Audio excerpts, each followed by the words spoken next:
శ్రీగురుభ్యో నమః. శ్రీకృష్ణాయ పరమాత్మనే నమః. భగవద్గీత తెలుసుకుందాం యూట్యూబ్ ఛానల్కు మిమ్మల్ని అందరినీ స్వాగతిస్తున్నాను. మరియు ఈ ఛానల్ను ఆదరిస్తున్నందుకు మీకు నా నమస్కారములు తెలియజేసుకుంటూ, ఆ కృష్ణ పరమాత్మ ఆశీస్సులు మీపై ఎల్లవేళ ఉండాలని కోరుకుంటూ, భగవద్గీత భక్తి యోగంలో ఈరోజు మనం 12, 13 శ్లోకాలను తెలుసుకుందాము. ఇంతకు ముందు శ్లోకాలలో శ్రీకృష్ణ పరమాత్మ భగవంతుడిని చేరటానికి అభ్యాసం, జ్ఞానం, ధ్యానం, కర్మఫల త్యాగం అనే మార్గాలను సూచించారు. ఈ శ్లోకంలో వాటి మధ్య ఉన్న తారతమ్యాన్ని, పోలికను వివరిస్తూ శాంతి ఎలా లభిస్తుందో చెబుతున్నారు. 12వ శ్లోకం. శ్రేయో హి జ్ఞానమభ్యాసాత్ జ్ఞానాధ్యానం విశిష్యతే ధ్యానాత్ కర్మఫల త్యాగః త్యాగాత్ శాంతిరనంతరం. శ్రేయః హి జ్ఞానం అభ్యాసాత్. అభ్యాసం కంటే జ్ఞానం గొప్పది. తత్వాన్ని తెలుసుకోకుండా చేసే అభ్యాసం కంటే జ్ఞానము గొప్పది. అంటే అర్థం తెలుసుకోకుండా చిలక పలుకుల్లాగా మంత్రాలు చదవడం, లేదా మనస్సు ఎక్కడో పెట్టి యాంత్రికంగా పూజలు చేయడం, దీనివల్ల పెద్దగా ప్రయోజనం ఉండదు. మనం ఏం చేస్తున్నామో, ఎందుకు చేస్తున్నామో, దేవుని తత్వం ఏమిటి అని తెలుసుకోవడం, ఇది జ్ఞానం. ఈ జ్ఞానం ఆ గుడ్డిగా చేసే సాధన కంటే కూడా చాలా గొప్పది. జ్ఞానాత్ ధ్యానం విశిష్యతే. జ్ఞానం కంటే ధ్యానం గొప్పది. కేవలం పుస్తకాలు చదివి అంతా బ్రహ్మమయం అని ఉపన్యాసాలు ఇస్తే, అంటే థియరిటికల్ నాలెడ్జ్ వల్ల ప్రయోజనం లేదు. ఆ తెలుసుకున్న జ్ఞానాన్ని మనసులో నిలుపుకొని అనుభవంలోకి తెచ్చుకోవాలి. ఆ అనుభవంలోకి తెచ్చుకోవాలంటే ధ్యానం చేయాలి. తెలుసుకున్న జ్ఞానం అనుభవంలోకి తెచ్చుకొని చేసే ఆ ధ్యానము జ్ఞానం కంటే చాలా గొప్పది అంటున్నారు. ధ్యానాత్ కర్మఫల త్యాగః. ధ్యానం కంటే కర్మఫల త్యాగం గొప్పది. ధ్యానం చేసేటప్పుడు మనసు ప్రశాంతంగా ఉంటుంది. కానీ కళ్ళు తెరిచి బయట ప్రపంచంలోకి రాగానే ఆందోళన, సంసార బాధలు మొదలవుతాయి. కానీ కర్మఫల త్యాగం, నేను పని మాత్రమే చేస్తాను, ఫలితం దేవుడి ఇష్టం అని వదిలివేయడం, నాకు ఏ సంబంధం లేదు అని ఉండడం. ఈ విధంగా ఉంటే ఎప్పుడు ఒత్తిడి ఉండదు. కాబట్టి ధ్యానం కంటే కూడా కర్మఫల త్యాగం ఆచరణలో అత్యుత్తమమైనది. త్యాగాత్ శాంతి అనంతరం. త్యాగం చేసిన వెంటనే శాంతి లభిస్తుంది. మనిషికి దుఃఖం, భయం, కోపం ఎందుకు వస్తాయి? నేను అనుకున్నట్లే జరగాలి, నాకు ఈ లాభం కావాలి అనే ఆశ వల్లే కదా, రాగద్వేషాల వల్లే కదా. ఆ ఫలితం మీద ఉన్న ఆశను ఎప్పుడైతే వదిలివేస్తాడో ఆ మరుక్షణమే అతని మనసులో నిరంతరమైన ప్రశాంతత, శాంతి నెలకొంటుంది. శ్రేయో హి జ్ఞానమభ్యాసాత్ జ్ఞానాధ్యానం విశిష్యతే ధ్యానాత్ కర్మఫల త్యాగః త్యాగాత్ శాంతిరనంతరం. అవగాహన లేకుండా గుడ్డిగా చేసే అభ్యాసం కంటే సాధన గొప్పది. దీని సాధన కంటే జ్ఞానం శ్రేష్టమైనది.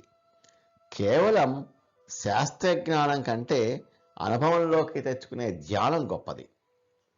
ఆ ధ్యానం కంటే కర్మఫల త్యాగం అత్యంత శ్రేష్టమైనది.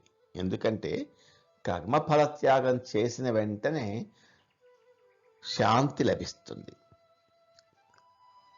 ఇప్పుడు 13వ శ్లోకం చెప్పుకుందాం. ఈ 13వ శ్లోకం నుండి అధ్యాయం చివరి వరకు ఒక భక్తుడు భగవంతుడికి అత్యంత ఇష్టంగా ఉండాలంటే కావలసిన 39 లక్షణాలను చెప్తున్నారు. ఆ లక్షణాలను గమనించుకొని వాటిలో మనలో ఏమున్నాయి అని పరిశీలించుకోవాలి. వాటిలో ఏమైనా లేకపోతే వాటిని అలవాటు చేసుకొని మనం కూడా భగవంతుడికి ఇష్టమైన భక్తుడిగా ఉండటానికి ప్రయత్నిద్దాం. 13వ శ్లోకం. అద్వేష్టా సర్వభూతానాం మైత్రః కరుణ ఏవ చ నిర్మమో నిరహంకారః సమదుఃఖసుఖః క్షమీ. అద్వేష్టా సర్వభూతానాం, సకల ప్రాణులయందును ద్వేషభావమును కలిగి ఉండనివాడు. ఇది భక్తుడికి ఉండాల్సిన మొదటి లక్షణం. ఎవరిని ద్వేషించకపోవటం, తనను విమర్శించేవారిని, బాధ పెట్టేవారిని, చివరికి జంతువులను, క్రిమికీటకాలను కూడా ద్వేషించకుండా ఉండటం. ఎందుకంటే వాటి అన్నిటిలో కూడా ఉండేది పరమాత్మ అని ఆ భక్తుడికి తెలుసు. మైత్రః కరుణ ఏవచ, స్నేహం మరియు కరుణ కలిగి ఉండాలి. ద్వేషించకపోవడమే కాదు, అందరితోనూ మైత్రి అంటే స్నేహము కలిగి ఉండటం, అలాగే అందరి పట్ల కరుణతో ఉండటం ఈ భక్తుడి యొక్క లక్షణం. జాలి, దయతో ఉంటాడు. వీలైతే సహాయం కూడా చేస్తాడు. నిర్మమః నిరహంకారః, మమకారం, అహంకారం లేకపోవటం. నిర్మమః మమకారం లేకపోవడం. మమకారం అంటే నాది అనే భావన, అంటిపెట్టుకోవటం. ఇది ఉండదు. ఈ ఇల్లు, ఆస్తి, కుటుంబం అన్నీ ఆయన ఇచ్చినవే, నాది కాదు, అన్నీ ఆయనవి అనే భావనలో ఉంటాడు. నిరహంకారః, అహంకారం లేకపోవటం. అహం అంటే నేను, ప్రతిదానికి నేను నేను నేను నేను నేను సాధించాను, నా వల్లే జరుగుతోంది అనే గర్వం. నేను లేకపోతే ఈ పని అయ్యేది కాదు, నేను కాబట్టి చేస్తున్నాను, ఇవి లేకుండా ఉంటాడు. అంటే ఆయన చేయిస్తున్నారు, నాది ఏమీ లేదు అని నిర్లిప్తంగా ఉంటాడు.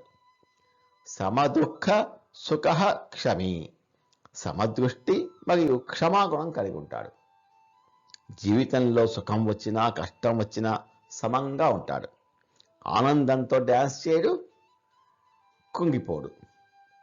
రెండింటినీ భగవంతుడి ప్రసాదంలా సమానంగా స్వీకరిస్తాడు. క్షమ, తనకి ఎవరైనా ఎంత అన్యాయం చేసినా ప్రతీకారం తీర్చుకోవాలని రగిలిపోడు. వారిని క్షమించే గొప్ప మనస్సు ఉంటుంది.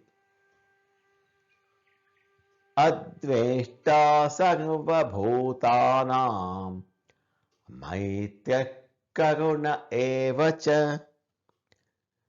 నిర్మమో నిరహంకారః సమదుఃఖః సుఖః క్షమీ.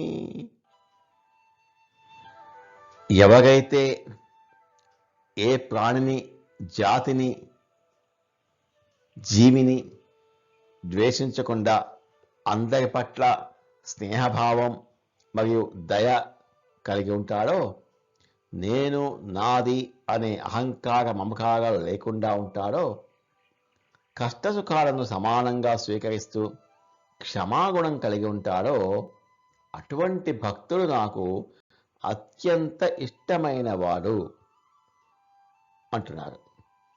అతనంటే నాకు చాలా ఇష్టము అంటున్నారు శ్రీకృష్ణ పరమాత్మ. నమో భగవతే వాసుదేవాయ. ఏతత్ ఫలం శ్రీకృష్ణార్పణమస్తు. స్వస్తి.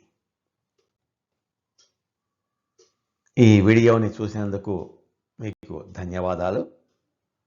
మరిన్ని వీడియోల కోసం భగవద్గీత తెలుసుకుందాం ఛానల్ను సబ్స్క్రైబ్ చేసుకోండి.